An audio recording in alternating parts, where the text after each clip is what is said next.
Bom, hoje vamos falar de eletroquímica, os assuntos aí que mais caem nos vestibulares, junto com química orgânica.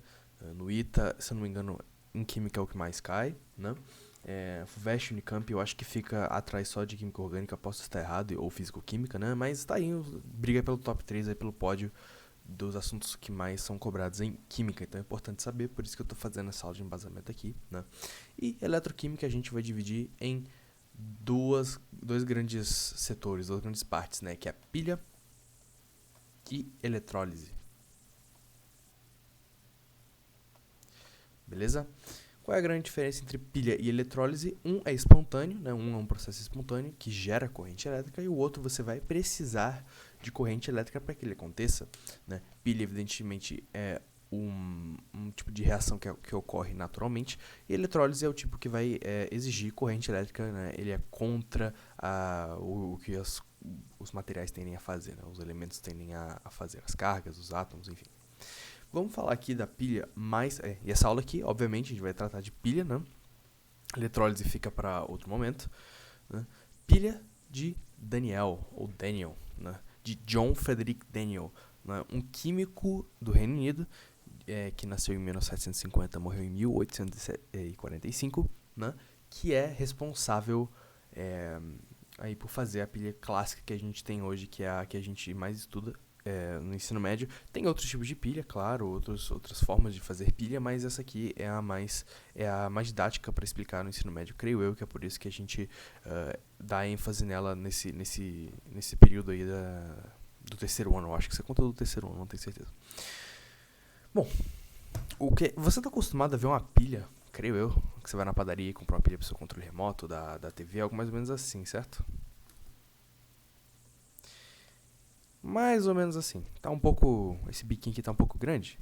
Mas seria alguma coisa mais ou menos assim, certo? Pois é, a pilha de Daniel é um pouco diferente. Um pouco só. Aí tá aqui a bateria AAA, sei lá, que é o polo positivo, que é o polo negativo, não sei. Na verdade, acho que o negativo é em cima, não tenho certeza, né? Pode ser o contrário também. Mas a pilha de Daniel é uma coisa mais ou menos assim. É um pouquinho diferente, né? Só um pouco. O que ela vai precisar? O que governa essa pilha? Né? Qual é a parte da química barra física que governa essa pilha? São reações de oxidação e redução, reações de oxirredução. São dois metais que vão querer, em níveis diferentes, doar e receber elétrons que farão com que essa pilha aconteça. Tá? Você tem aqui dois Beckers, ambos com mergulhado em sais, ZnSO4, certo? Esse líquido azul que eu tentei desenhar, ZnSO4, com uma barra de zinco, né? De Zn0, uma barra de cobre 0, sulfato de cobre, uma ponte salina, que pode ter qualquer sal, KNO3, enfim. Eu escolhi o KNO3 aqui. Não. Eu já vou explicar para que serve cada uma dessas coisas, e claro, você vai ter que ter um fio condutor aqui ligando os dois metais que estão mergulhados nessas soluções e um voltímetro aqui, ou uma lâmpada. Eu botei um resistor aqui. Esse resistor, esse voltímetro, essa lâmpada, ela serve para você verificar se tem de fato corrente de passagem de corrente elétrica, né? Tá, eu já deixei isso aqui tudo pronto porque eu não ia ficar desenhando. E também alguns valores prontos aqui, porque potencial de redução, eu não sei o valor de cor, e você também não vai precisar saber, certo? Salvo se tiver no edital do seu vestibular específico, não é uma coisa que você tem que decorar. Claro que um valor ou outro você vai acabar decorando porque é tão comum nos exercícios e vai acabar ficando na sua mente, mas não precisa se prender a decorar que o zinco tem o potencial de redução de menos 0,76 volts. Sim, existe potencial negativo, eu já vou explicar. E que o cobre tem potencial de redução de mais 0,34 volts. Então não é esse o foco. Beleza, agora que você já identificou que isso aqui é uma ponte salina, esse aqui são Beckers, né, com sais, com soluções, esse aqui são placas metálicas, esse aqui é um fio condutor, esse aqui é um fio condutor, certo? Identificou isso, agora eu vou explicar como é que funciona. Basicamente, você tem o potencial de redução dos metais. E um detalhe que eu tenho que falar. Metal, se você tem um metal 0, Zn0, ele vai ser sempre sólido. Qualquer metal que tiver com NOx igual a 0, ele é um sólido. CO0, sólido. Bacana? Então sempre. Vou repetir mais uma vez. Sempre que você vê um metal e ele tiver com NOx igual a 0, ele vai ser um sólido, uma barra, né? Vai estar um zinco a barra. Bacana. Você vai ver aqui o potencial de redução, que é representado por E0. A questão vai te fornecer uma tabela com isso para você. O que isso quer dizer? Você apenas pergunta, Zinco, o quanto você quer reduzir? Se você não sabe o que é reação de oxi-redução, não se preocupa, você pode estudar isso, que é um dos requisitos para você saber essa matéria, né? Você saber reações de oxi-redução.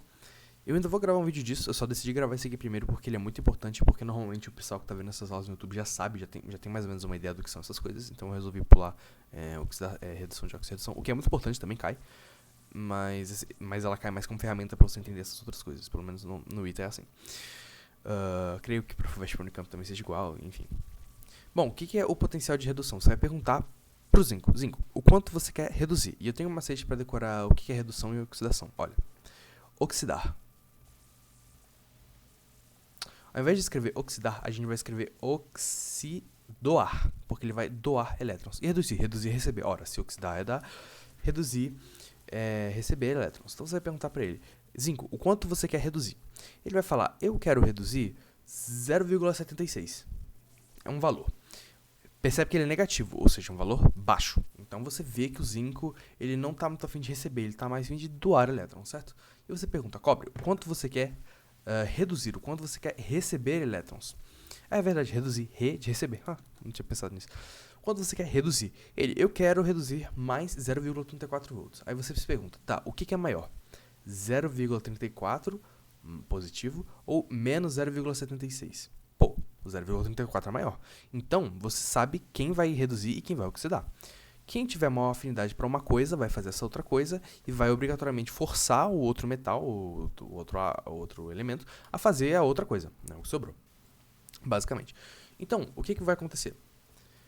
Você quer receber elétrons, certo? O cobre está aqui, ele quer receber elétrons, e o zinco ele está aqui, ele vai ter que doar elétrons, você tem um fio ligando eles. Aí o que vai acontecer? Os elétrons vão, fatalmente, realizar esse percurso, e percebe que eu desenhei o I com a setinha virado para lá, porque se você lembra da minha aula de eletrodinâmica, eu fiz uma aula, o ABC de eletrodinâmica, a primeira aula, a corrente convencional, ela é o oposto da corrente real.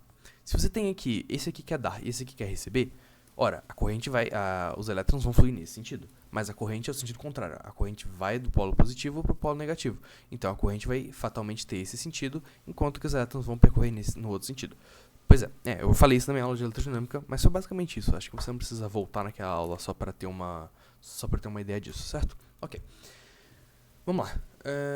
Então, os elétrons vão viajar por aqui, por esse resistor. Ele vai dissipar calor, dissipar energia em forma de calor, que é o que o resistor faz. Esse é o trabalho do resistor. O resistor é tudo aquilo que transforma energia elétrica em térmica. Tipo secador de cabelo, torradeira, aquela chapinha de cabelo, né? Enfim. E vai chegar aqui, bacana.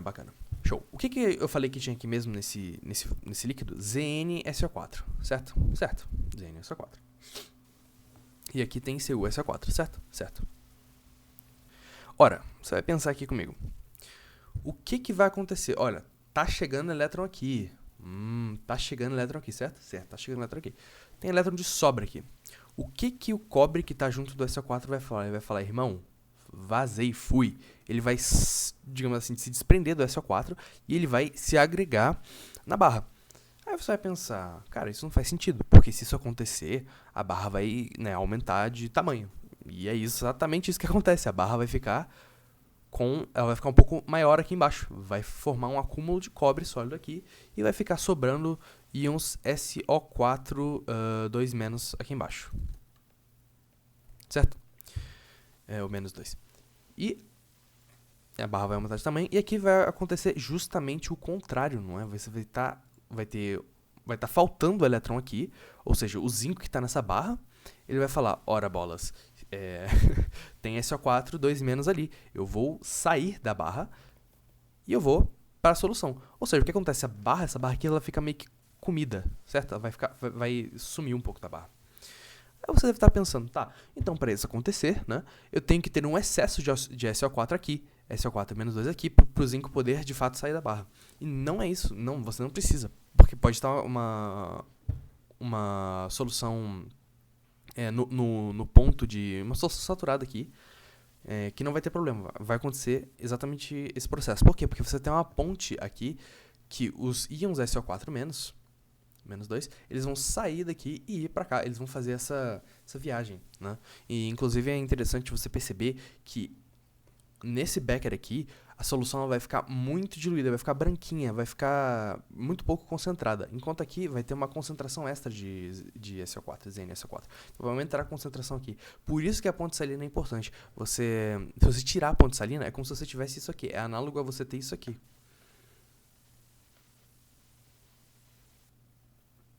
Pergunta, esse circuito ele vai funcionar? Não, porque é um circuito aberto. Em circuito aberto, ele não tem... Você não tem a DDP ligada à outra. Então, o que vai acontecer? Para esse circuito de fato funcionar, você tem que fechar isso aqui.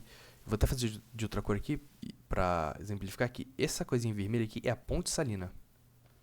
Ponte salina. Porque lembra, a corrente não é somente o fluxo de elétrons. A corrente... Peraí, deixa eu só ver se... tá, achei que tinha parado de gravar por algum motivo. A corrente... ela é o fluxo ordenado dos portadores de carga. Não são necessariamente os elétrons. Olha o que acontece. Então, você tem aqui portador de carga? Sim, o SO4 menos 2, ou seja, ele está com 2 elétrons a mais. Aliás, isso é meio confuso, né? Você falar de oxidar, reduzir, porque você tá dando e tirando elétrons, ou seja, você tá dando e tirando como se fossem dívidas de uma conta bancária. Então, você receber elétron, você diminui a carga da molécula, do átomo, da partícula, enfim. O que é meio contraintuitivo, né? Mas enfim. Então, é como se o SO4 estivesse carregando prejuízo, né? Menos 2, certo? E ele está se movimentando? Tá, então isso aqui também é corrente? De certa forma não é uma corrente que a gente está acostumado a lidar, porque normalmente corrente elétrica, a gente pensa nos elétrons, se for uma corrente alternada, eles indo e voltando para o mesmo lugar numa certa frequência. Se for corrente contínua, eles indo para um lugar específico. Mas isso aqui também é uma corrente, porque você tem, né, a movimentação dos portadores de carga. Isso é importante ter em mente por uma questão de verdadeiro ou falso, enfim. Certo? Então você vai ter aqui... aqui você vai ter a barra se corroendo aqui. Isso aqui, gente... Esse aqui, ele é o ânodo. Ou anodo. Isso aqui é o cátodo. Ou cátodo. Como é que eu sei que é ânodo ou cátodo? O ânodo, ele atrai os ânions. E o cátodo atrai os cátions. O ânodo, ele vai sempre... Lembra disso aqui. Lembra do Kral. A regra do Kral. Cátodo reduz. Ânodo oxida. Certo? Se você tem vamos lá. O zinco, ele não quer reduzir, certo? O cobre, ele quer reduzir. Se o Zn, ele oxida, ânodo, oxida, ele é o ânodo. Se o cobre, ele reduz, ele é o cátodo, porque ele vai reduzir, certo? Então, lembra do Kral, da regra do Kral, e também tem outra se você não gostar do Kral. Que a do Kral você literalmente pega o C com R e o A com Z, né? Cátodo reduz, ânodo oxida. Você pode lembrar do caro, porque o processo ele é caro, certo? Consoante, vogal, vogal. Aí você, né, vê aí qual método é melhor para você decorar aí. O processo é caro, você lembra do Kral, para saber qual é o ânodo e qual é o cátodo, Mas enfim. Então você vai ter o ânodo. O ânodo, ele oxida e o cátodo reduz, certo? Beleza, deixa eu ver quanto tempo de aula tem aqui. 14 minutos, tá ficando um pouco grande, mas não tem problema. Vai dar pra terminar isso aqui ainda. Então, você vai ter que calcular agora. Vamos supor que essa aqui é a pilha. Você já entendeu a pilha, como ela funciona certinho. Aqui você vai ter a barra sendo comida e a solução ficando mais escura, né? Ficando um pouco mais concentrada. E aqui é o contrário, a barra fica com uma protuberância aqui, ela fica um pouco mais robusta e com a solução um pouco mais clarinha. Bacana. E se você tirar a ponte salina, você sabe que a ponte salina não está ali de enfeite, ela está ali justamente para fechar o circuito e para permitir que os íons passem de um becker para o outro, né? Então, se você der uma bicuda e tirar a ponte salina, esquece, a pilha não funciona mais. Bacana? Então, a gente vai agora... Beleza, a gente tem os valores aqui, eles não estão difíceis, a gente vai calcular o potencial dessa pilha, né? Qual é a voltagem dessa pilha. Bom, para calcular a voltagem, né, você vai fazer o maior, o potencial, o E0 maior, menos o E0 menor. Certo? Na prática, o potencial dessa pilha aqui vai ser o quê? Vai ser 0,34 menos 0,76. O potencial dessa pilha vai ser de 1,1 volts. Vou botar aqui de U para não ficar vendo em todo que lugar. O U dessa pilha é igual a 1,1 volts. Basicamente é isso, assim, esses valores a questão vai te dar, então você não tem que se preocupar muito com ela.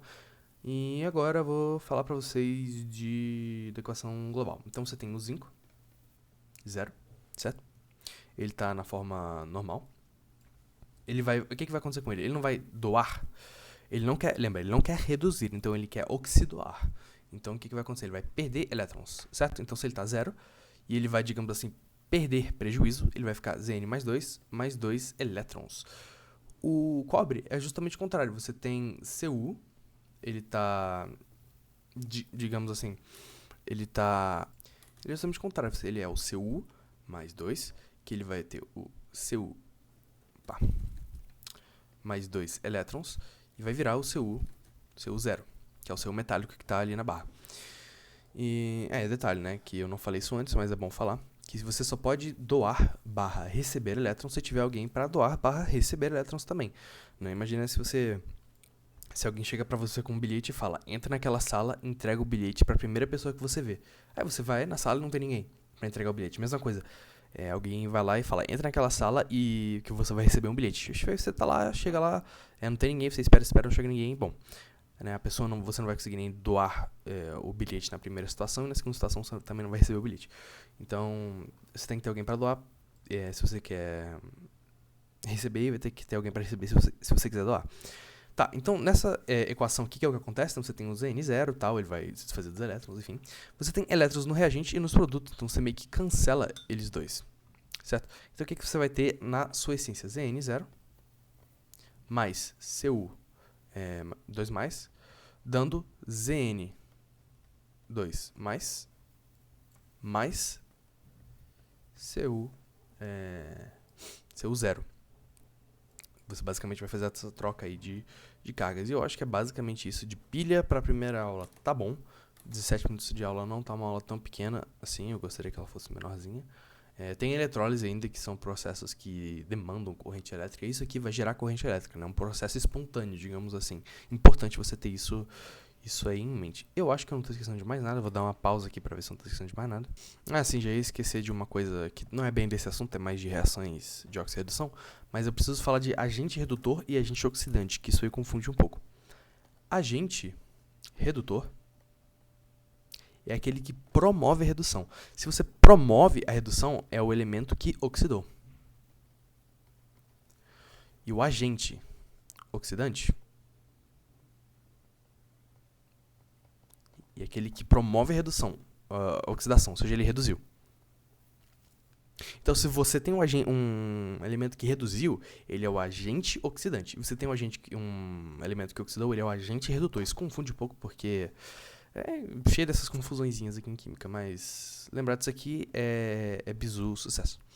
Então, nessa equação, nessa reação aqui, quem é o agente redutor e quem é o agente oxidante? Ora, o zinco, ele oxidou, então ele é o agente redutor.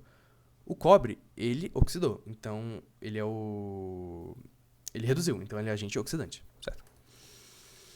Pronto, agora acho que eu terminei tudo. Muito obrigado aí, até a próxima aula, que vai ser provavelmente de eletrólise, se eu não quiser fazer de outro assunto, né? Mas é isso, muito obrigado e até a próxima.